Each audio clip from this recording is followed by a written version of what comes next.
আসসালামু আলাইকুম ওয়া রাহমাতুল্লাহি ওয়া বারাকাতুহু। ওয়া আলাইকুম আসসালাম ওয়া রাহমাতুল্লাহি ওয়া বারাকাতুহু।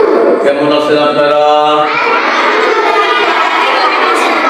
আলহামদুলিল্লাহ, আল্লাহ তাআলার মেহেরবানি যে আল্লাহ তাআলা আমাদের সবাইকে ভালো রেখেছে, সুস্থতার সাথে আল্লাহ তাআলা আমাদেরকে সপ্তাহে বৃহস্পতিবার আমাদেরকে আমরা যে অনুষ্ঠান প্রশ্ন এবং উত্তর পর্ব করে থাকি, আল্লাহ তাআলা আমাদেরকে সবার সুস্থতার সাথে এই অনুষ্ঠানে শরীক হওয়ার তৌফিক দান করছে। এই জন্য আরেকবার শুকরিয়া আদায় করি, আলহামদুলিল্লাহ।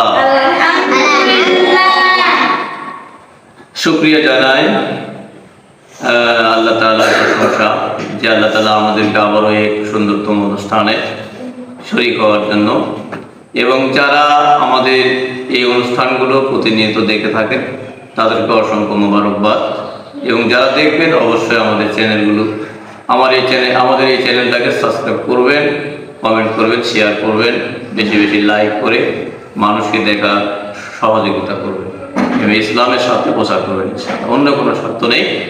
তো আমরা আবার প্রতি সপ্তাহের নেই আজকে ইনশাআল্লাহ প্রশ্ন পর্ব করতে যাচ্ছি। আর আমরা আজকে প্রথম লাইন থেকে শুরু করবো ইনশাআল্লাহ। রিয়াদ হোসেন, এখন প্রশ্ন শুরু হচ্ছে। রিয়াদ প্রশ্ন নিয়ে আসতেছেন। রিয়াদ, হুজুরকে যদি নামাজ পড়ে তার সামনে যে ইচ্ছে করে যায় তাহলে আমার গুনাহ হবে? সুন্দর একটি প্রশ্ন সকালের জন্য।